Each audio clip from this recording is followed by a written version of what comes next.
随着 Me Too 风起云涌，近年来女权意识抬头的现象，也反映在奥斯卡入围名单中。第91届奥斯卡金像奖，虽然最佳导演名单清一色是男性，但以女性为主题的电影仍然大放异彩。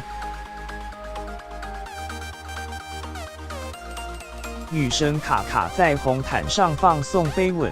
今年美国从金球奖到各大电影颁奖典礼，再到即将登场的奥斯卡金像奖，都因为女力大爆发而显得很不一样。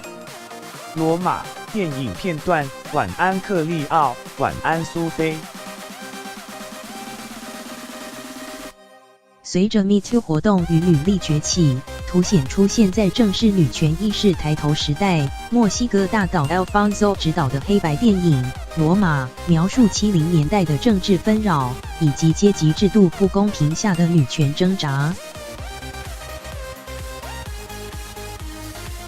演员亚丽扎·阿帕里西欧电影之所以惊艳，是因为把底层的重要性放到镁光灯下来拍。对我而言，这太美妙了。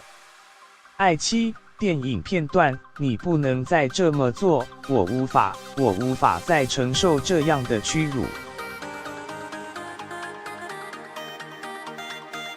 女星葛伦克罗斯主演的电影《爱妻》，描述诺贝尔得主背后的伟大妻子，多年隐忍丈夫外遇，为爱牺牲，不为人知的辛酸故事，也让她首度以电影角色在金球奖封后，更7度获得奥斯卡最佳女主角提名。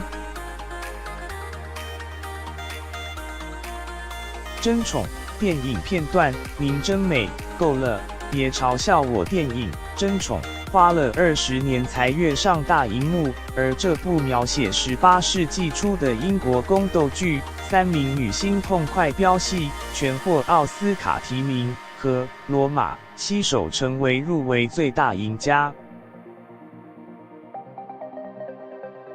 女星瑞秋·怀兹，年轻女孩变得够成熟，能看出电影里以女性为主的故事，女性正主导着电影主轴。年轻女孩看电影时会联想，那就是我。尽管今年获得奥斯卡提名的女性人数比往年还多，但仍然只占总提名人数的1/4。入围最佳导演奖名单，清一色都是男性，看来离两性平权还有一段很长的路要走。